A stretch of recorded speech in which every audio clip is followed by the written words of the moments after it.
जो लोग देश की कीमत पर राजनीति करके सत्ता में आना चाहते हैं, उनको योगी ने तगड़ा अल्टीमेटम दे दिया है। बांग्लादेश में हिंदुओं के कत्लेआम पर, दलितों के कत्लेआम पर ये सभी दल मौन थे, किसी का मुंह नहीं खुल रहा। वो जब सत्ता में थे तब दंगों के माध्यम से, कर्फ्यू के माध्यम से, भ्रष्टाचार के माध्यम से हिंदू समाज को और देश को तबाह करते थे। कभी वह जाति जाति को भड़काने का काम करते हैं, कभी किसानों को भड़काने का काम करते हैं, कभी युवाओं को भड़काने का काम करते हैं और कभी छात्रों को भड़काने का काम करते हैं। और आज जब विपक्ष में है तो विदेशी पैसों के माध्यम से देश में अराजकता पैदा करना चाहते हैं, समाज को बांटना चाहते हैं।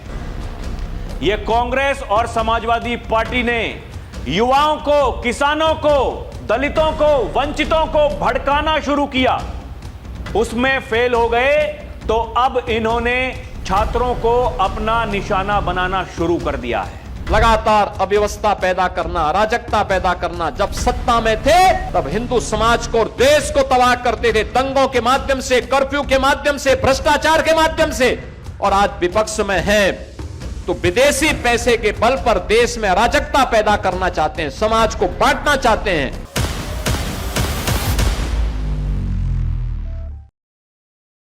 दर्शकों नमस्कार, डीएनपी इंडिया देख रहे हैं आप, साथ हूं मैं आपके राहुल चौधरी।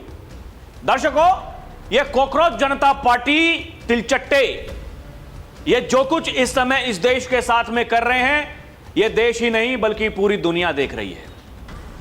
आप देखिए, एक वो वर्ग है जो सत्ता में आने के लिए कुछ भी करने को तैयार है।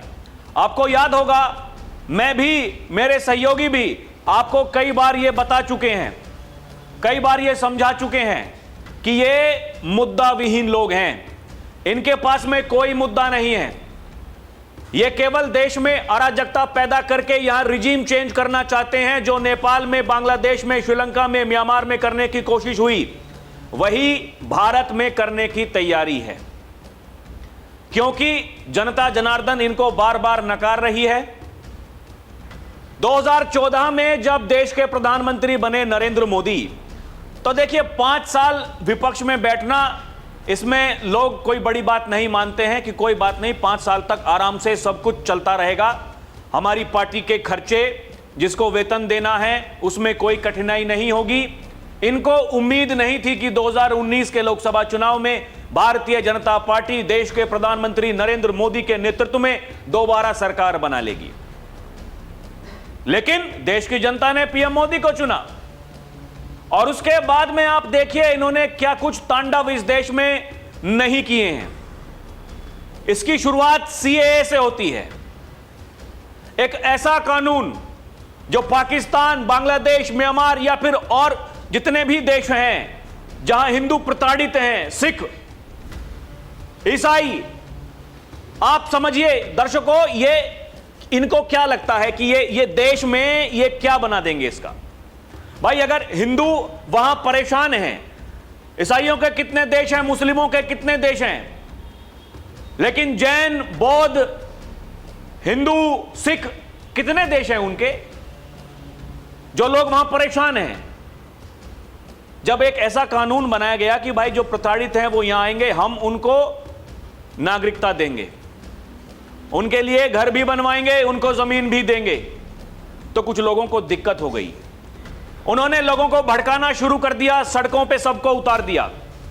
देश भर में जगह जगह दंगे, आगजनी, तोड़फोड़, कहीं कारों के शीशे फोड़ दिए जा रहे, कहीं कार पलट दी जा रही है।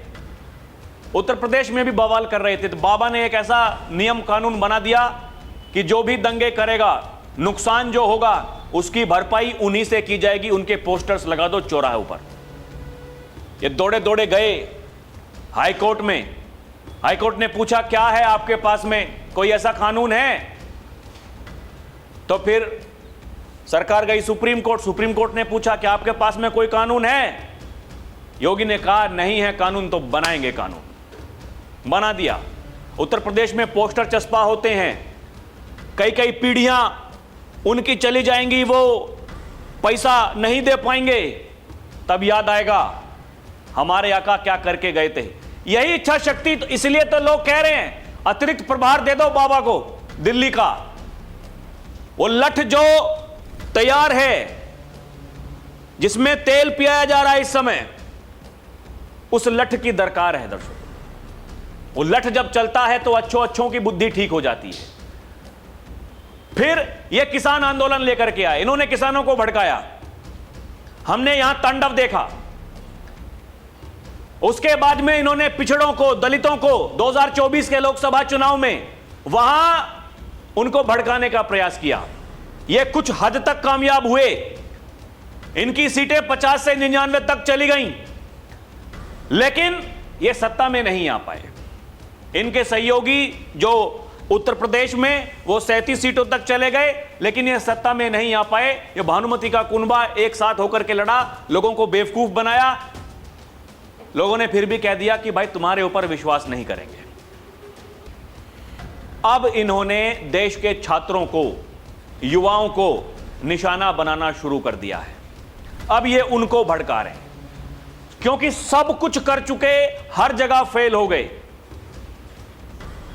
अब ये इनकी आखिरी उम्मीद है। ये भी नहीं हुआ तो फिर कुछ नहीं हो सकता।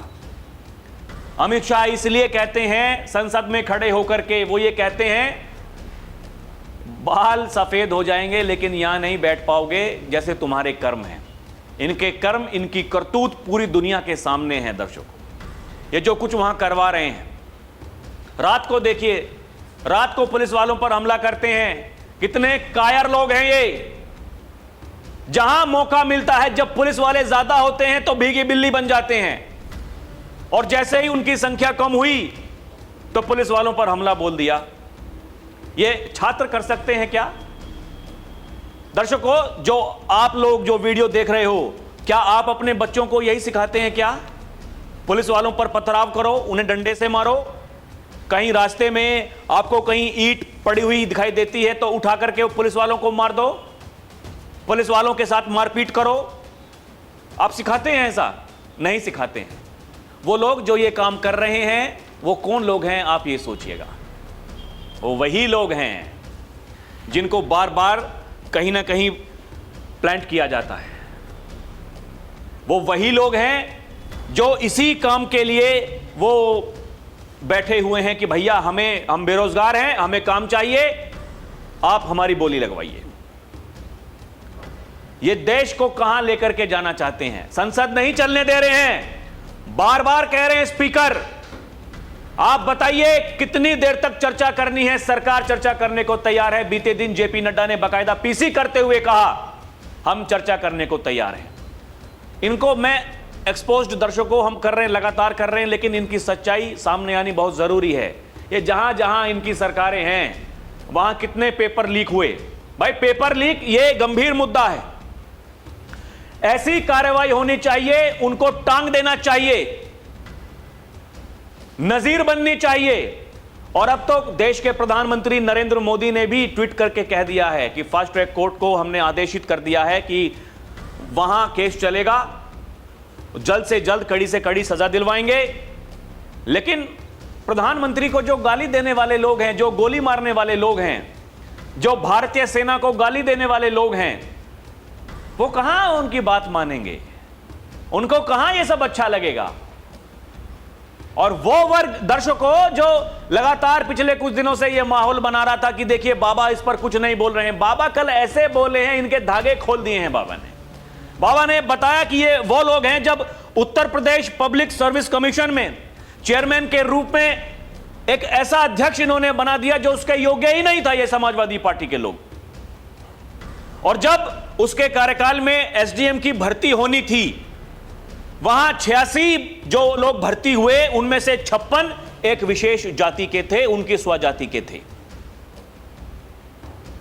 सुनिए क्या बताया बाबा ने। जब यहां पे Uttar Pradesh public service commission के चेयरमैन के रूप में ऐसे व्यक्ति को इसने अध्यक्ष बना दिया था जो उसके योग्य ही नहीं था, और जब उसके समय में एसडीएम की भर्ती होनी थी, 86 भर्ती होनी थी, 86 में से 56 एक जाति विशेष के समाजवादी पार्टी ने सिलेक्ट कर दिया। टॉप कौन किया था?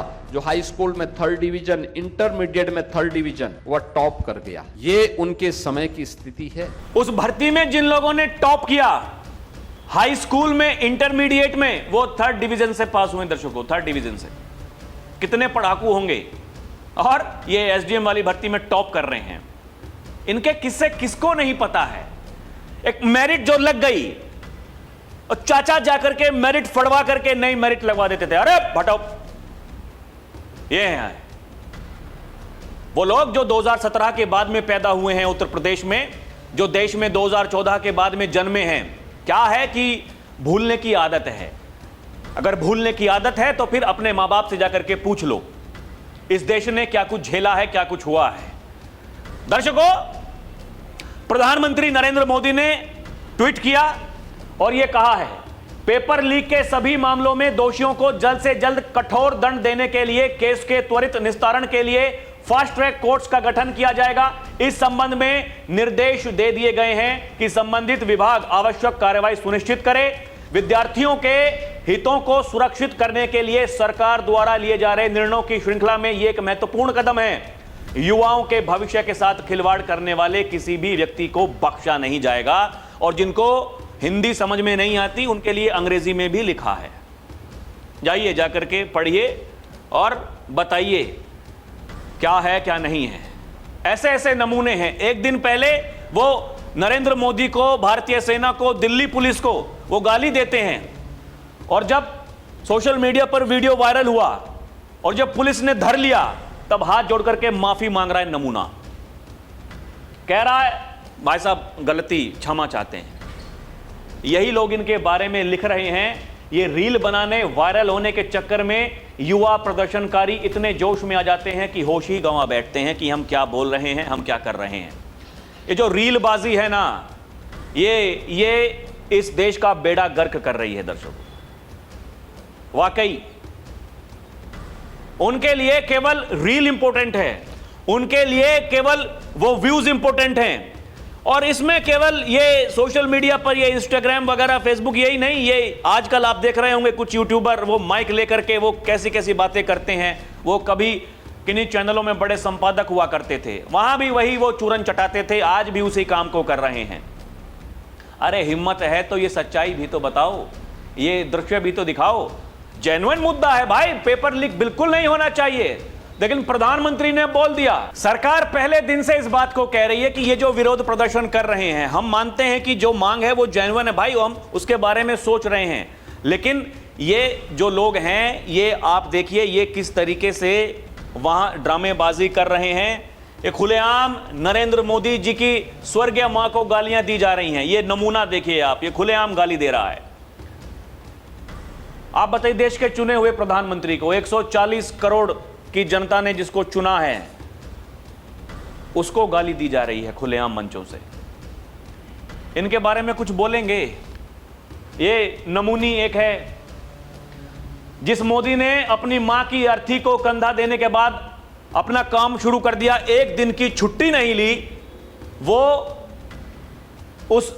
ये जो तिलचट्टे हैं ये, उसके जिंदा रहने पर भी उसकी 13वीं मना रहे हैं दर्शकों, 13वीं मना रहे हैं कि ये देखिए 13वीं में बर्गर खाइए, समोसा खाइए मोदी की 13वीं में। ये इस देश के छात्र हो सकते हैं क्या? दर्शकों आप बताइए, क्या आप अपने बच्चों को यही सिखाते हैं क्या? आप मुझे बताइए, जब कोई आतंकी यहां वो कायराना हमले करते हैं आकर के, ये कितने लोग उनकी 13वीं मनाते हैं? पुलवामा के बाद, पहलगाम के बाद आपने कितने लोगों को जंतर मंतर पर आकर के वहां उनकी 13वीं करते हुए, किसी को समोसा खिलाते हुए, किसी को बर्गर खिलाते हुए देखा है दर्शकों?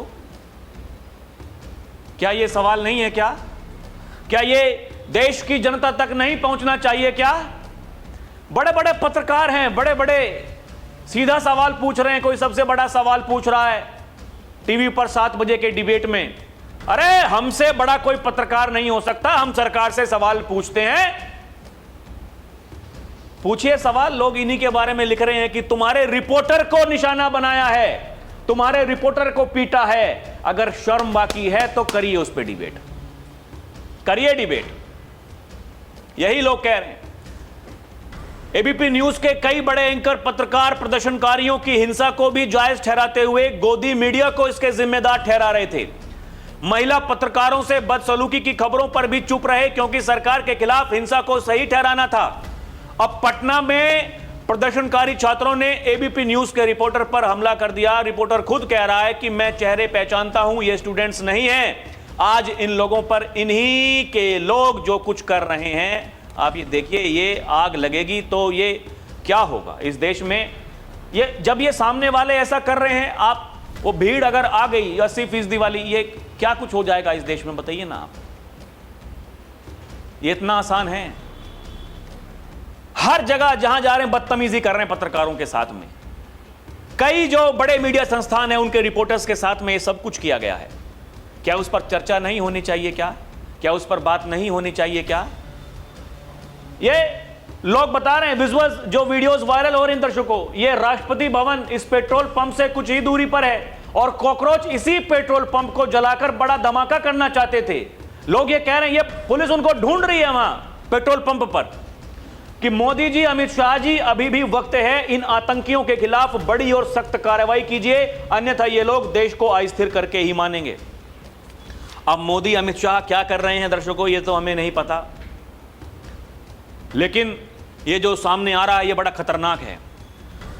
तथाकथित छात्र आंदोलन में खाना बांटने के लिए ऑर्डर अब कतर और गल्फ कंट्रीज से आ रहे हैं। डिलीवरी बॉय से सीधा बोला जा रहा है कि खाना जो मांगे उसको दे दो। मतलब भारत को नेपाल बनाने के प्रयासों में सिर्फ ये जो अभिजीत दीपके है यही नहीं है, बल्कि पड़ोसी देश और जो खाड़ी के देश हैं जो पीठ में छुरा घोंपते हैं वो भी शामिल हैं।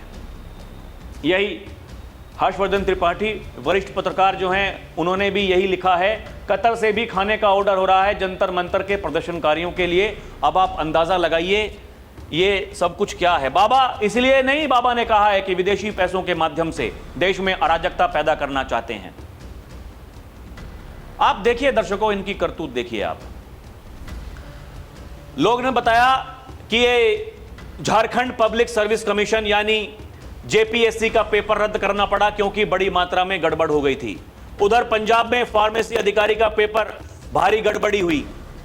लेकिन ये ड्रामेबाजी ये केवल नीट को लेकर ही क्यों है, ये केवल भारत सरकार के खिलाफ क्यों है। और देखिए कल जब जेपी नड्डा ने पीसी की, उन्होंने बाकायदा ये लिस्ट गिनवाई है सारी की सारी क्या हुआ। जम्मू कश्मीर में सर्विस सिलेक्शन बोर्ड की परीक्षा का पेपर लीक, हिमाचल प्रदेश में स्कूल शिक्षा बोर्ड की परीक्षा का पेपर लीक, झारखंड में जेएससी की हिंदी विज्ञान की परीक्षाओं के पेपर लीक, तेलंगाना में इंटरमीडिएट भाषा परीक्षा का पेपर लीक, तमिलनाडु में बीएड पाठ्यक्रम की परीक्षा का पेपर लीक, पश्चिम बंगाल में पुलिस कांस्टेबल भर्ती परीक्षा का पेपर लीक जिस समय वहां टीएमसी की सरकार थी, पंजाब में Punjab subordinate services selection board की ग्रुप डी परीक्षा में भी पेपर लीक। इसी तरह केरल में पीएससी की 26 परीक्षाओं में अनियमितताओं के आरोप लगे। कर्नाटक में जहां कांग्रेस की सरकार है वहां भी पीओसी परीक्षा का पेपर लीक। ये तो केवल कुछ उदाहरण हैं। ऐसी घटनाओं की सूची काफी लंबी है।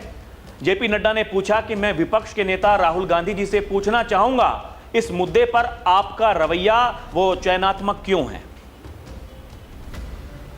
बड़े paper leak is paper leak, कहीं भी होगा। आपकी सरकार में हो रहा तो पेपर लीक पर आप बात नहीं करेंगे, क्यों? इनका एजेंडा क्योंकि देश को बदनाम करने का है दर्शकों। ये रात को पुलिस वालों पर हमला करते हैं और वहां आपको ये मंच साझा करते हुए इनके साथ में बुद्धिजीवी, वो आंदोलनजीवी, बड़े किसान नेता, बड़ी बड़ी पार्टियों के विपक्षी नेता सब आपको दिखाई दे रहे होंगे। रात को पहुंच जा रहे हैं, कोई वीडियो बना रहा रात को उठ करके और कोई वहां जंतर मंतर पर पहुंच करके वहां ड्रामेबाजी कर रहा है। लोग यही कह रहे हैं इनके बारे में। ये दर्शकों, राकेश टिकैत को मंच पर देखकर अभिजीत दीपके एक्साइटमेंट में कह रहा है कि किसान आंदोलन की तरह हम भी 1 साल ही आंदोलन करेंगे। लोग पूछ रहे हैं कि अब एक सवाल है, उस किसान आंदोलन और किसान बिलों की वापसी के बाद किसान का वो कौन सा भला हुआ है जिसके बाद एकदम सब बदल गया और किसान वो मर्सिडीज में चलने लगे। वैसे ही भला ये छात्रों का करेंगे। जैसे किसान आंदोलन का किसानी से मतलब नहीं था, वैसे ही जेन ज़ी आंदोलन का छात्रों से मतलब नहीं है। भाई सही कह रहे हैं। मर्सिडीज गाड़ी में कौन घूम रहा है? किसान आपने किसको घूमते हुए देखा है? बेड़ा गर्क होने वाला था किसानों का, तो कौन सा भला हो गया, कोई ये बताए। ये दर्शकों और देखिए, जब सरकार कह रही है कि पेपर लीक पर चर्चा के लिए हम पूरी तरह तैयार हैं, विपक्ष जब चाहे जिस समय चाहे चर्चा कर ले, जो नड्डा जी ने कहा यह बिल्कुल स्पष्ट कर दिया कि सरकार चर्चा से पीछे हटने वाली नहीं है। असल में चर्चा से कौन डर रहा है यह सबके सामने है। विपक्ष को समाधान नहीं, सिर्फ हंगामा और अराजकता चाहिए, वरना जैसे ही 11 बजते हैं, जैसे ही वहां स्पीकर साहब आकर के बैठते हैं, ये इनकी मंडली वहां पहुंच जाती है, हाय हुल्ला। प्रश्नकाल में भी ये कह रहे हैं स्पीकर साहब, अरे आप क्या प्रश्न नहीं पूछना चाहते हैं क्या, आप क्या सदन को नहीं चलने देना चाहते हैं क्या, अरे सुनिए तो सही, पहले इनके प्रश्न सामने आने दीजिए। लेकिन नहीं, हाय हाय हाय हाय, संसद के बाहर हाय हाय, संसद के भीतर हाय हाय, केवल छाती पीटने का काम है, कोई समाधान नहीं। ये दर्शकों देखिए, ये उन लोगों के लिए एक बड़ा आईना है, वो लोग जो इस देश को बर्बाद करना चाहते हैं। जो नीट का टॉपर है वो गर्व के साथ शिव तांडव गा रहा है, और ये जंतर मंतर पर ये देश और धर्म के खिलाफ जो नारे लगाए जा रहे हैं, ये क्या दुनिया नहीं देख रही है क्या? अरे जिसको पढ़ना है, जिसको कुछ करना है, वो कर लेंगे।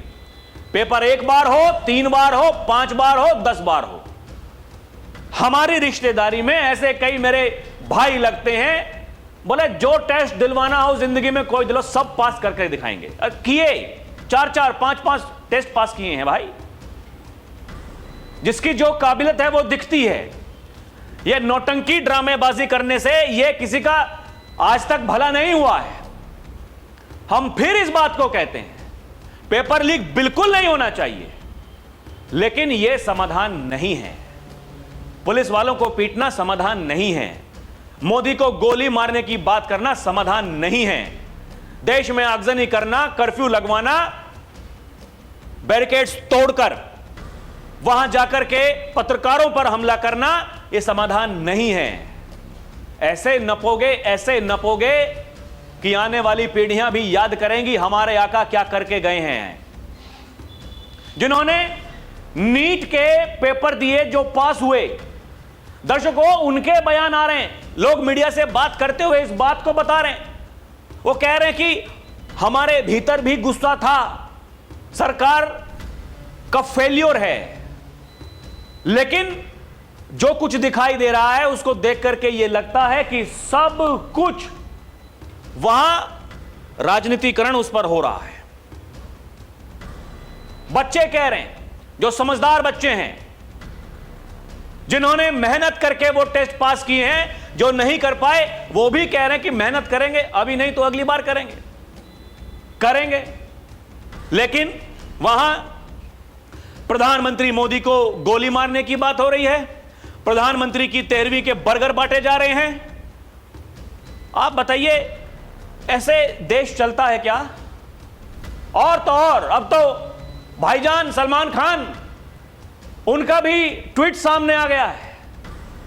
अरे उनकी तो मान लो, प्रधानमंत्री की तो नहीं मानोगे, सलमान खान की मान लो। सलमान खान कह रहे हैं, it was such a peaceful movement, feel so sad that it had to take a violent turn, my heart goes out to the students and their families who were hurt. Paper leak is very serious issue and I am glad to see that the kids of our country have come together for a better educational system and their parents supported them. लेकिन वो कहते हैं this issue is between the students and the educational system. It should not be hijacked politically.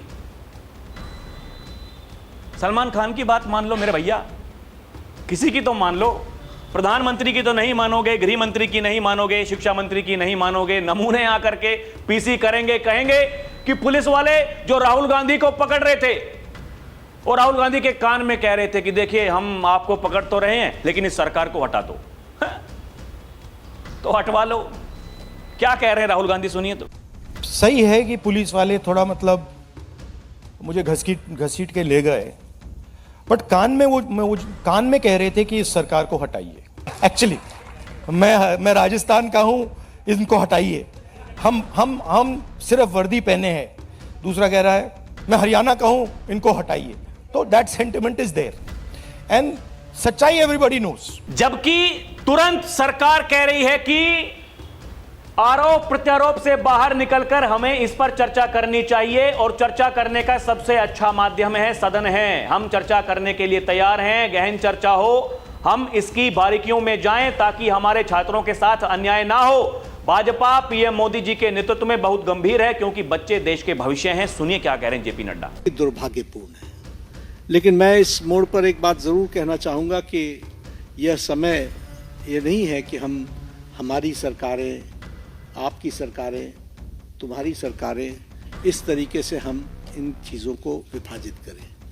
ये गंभीर मसला है और जैसा मैंने आपके सामने कुछ नाम गिनाए, ये बड़ी लंबी लिस्ट है जिसमें यूपीए की सरकारें इन्वॉल्व हैं जहां पेपर लीक हुआ है। लेकिन हम आरोप प्रत्यारोप से बाहर निकल करके हमें इस पर चर्चा करनी चाहिए। और दर्शकों, यही जो बाबा ने कहा आपको वो भी सुनना चाहिए कि आप सभी ने देखा होगा कि कैसे छात्रों को बदनाम करने के लिए समाजवादी पार्टी कांग्रेस के गुंडों ने दिल्ली में संसद का घेराव किया। योगी कहते हैं कि कांग्रेस आदरणीय प्रधानमंत्री नरेंद्र मोदी जी के आवास को घेरती है, उनकी सुरक्षा में सेंध लगाने का बेशर्मी से प्रयास करती है। यह कांग्रेस और समाजवादी पार्टी देश के खिलाफ षड्यंत्र कर रही हैं। सुनिए। लगातार कभी वह जाति जाति को भड़काने का काम करते हैं, कभी किसानों को भड़काने का काम करते हैं, कभी युवाओं को भड़काने का काम करते हैं और कभी छात्रों को भड़काने का काम करते हैं।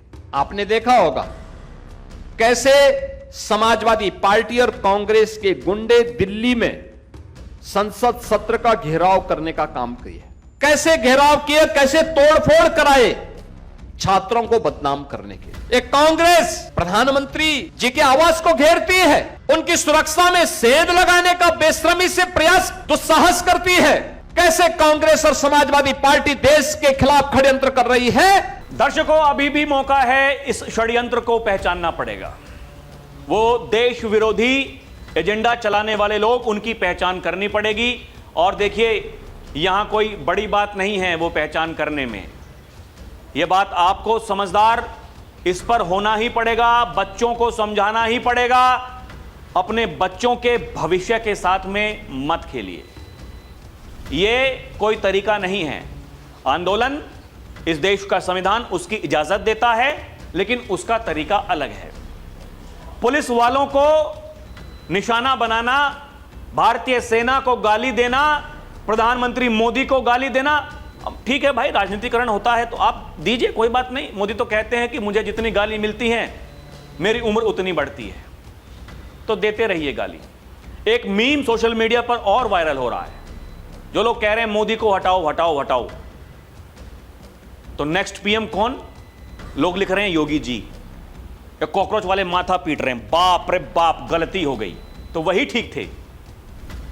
यह होना है इस देश में, आप याद नोट करके रखिएगा दर्शकों।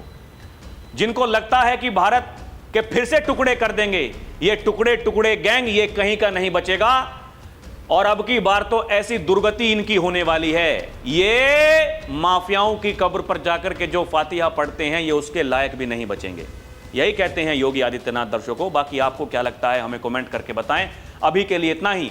देखते रहें डीएनपी इंडिया, हर खबर भरोसे के साथ। नमस्कार, जय हिंद, जय भारत।